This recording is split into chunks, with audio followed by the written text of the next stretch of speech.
अस्सलाम वालेकुम जी। आज हम पढ़ेंगे जी, लेसन नंबर हमारा 23 है, planning process and goal levels. अच्छा, सबसे पहले हम बात करते हैं प्लानिंग क्या है। Planning is a two part function. इसके दो फंक्शन होते हैं। सबसे पहले आपने सेट करना है कि गोल को, कि आपका मकसद क्या है। मकसद आपका ये है कि आपने जस्ट फाइनल टर्म को पास करना है या इसमें बहुत अच्छे ग्रेड्स लेने हैं, तो ये आपको सेट करना पड़ेगा और डिटरमाइन करना, तयन कर लेना कि भाई मैं ये तो करूँगा ही करूँ, ये मेरा गोल है, मैंने इसको पास करना ही करना है। And how to try to achieve goal, और आप कोशिश करोगे कि मैं इसको कैसे अचीव करूँ। अच्छा, अब अगर आपसे पूछा है कि प्लानिंग क्या है, what is planning, define planning, आपसे ये भी पूछ सकता है। ठीक है, तो आप कहोगे setting goal and determining how to try to achieve goal. अच्छा, इसकी दो टाइप्स होती हैं, एक गोल और एक प्लान। कहता है जी, आ फ्यूचर टारगेट या end result that and organization wishes to achieve. कोई भी एक जो इदारा है उसने फ्यूचर का सोच के रखा है। अब देखें, एक एप्पल कंपनी है, उसने ये सोचा है कि हमने 2030 तक इस लेवल तक पहुंचना है, तो वो उसकी वर्किंग कर रहे हैं, वो उसका एंड रिजल्ट है, उसकी विशेस हैं। ठीक है, इसको अचीव करना है।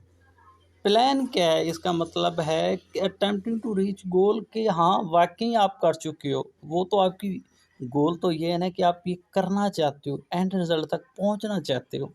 गोल मतलब आप वहाँ तक पहुंच चुके हो।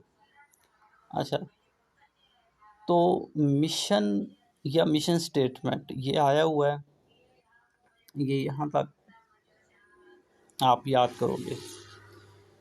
मिशन क्या है? And mission is the organization purpose और फंडामेंटल रीज़न फॉर एग्जिस्टेंस।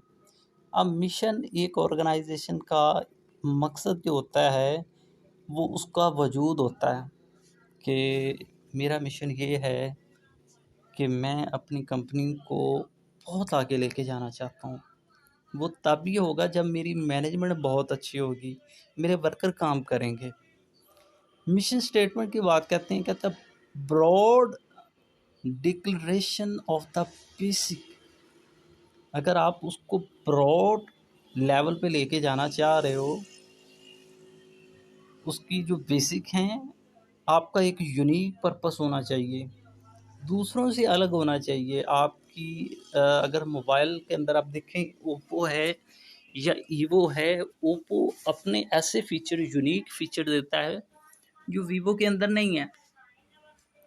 इसी वजह से वो इसको कम्पिटिट कर रहा है।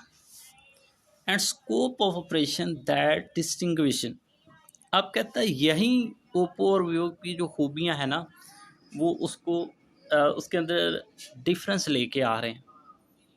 The organization from other of this type. अगर कोई इदारा है तो वो भी एक से दूसरे से अगर बेटर है ना, तो वो अपने यूनिक काम की वजह से और पर्पस की वजह से ही है। बाकी ये नीचे वाला कुछ नहीं करना, छोड़ दें। दोबारा से फिर मैं बता देता हूँ, यहाँ से यहाँ तक ये तैयार कर लें। मिशन के बारे में पूछे तो यहाँ तक लिखना है, मिशन स्टेटमेंट के बारे में पूछे तो यहाँ तक लिखना है।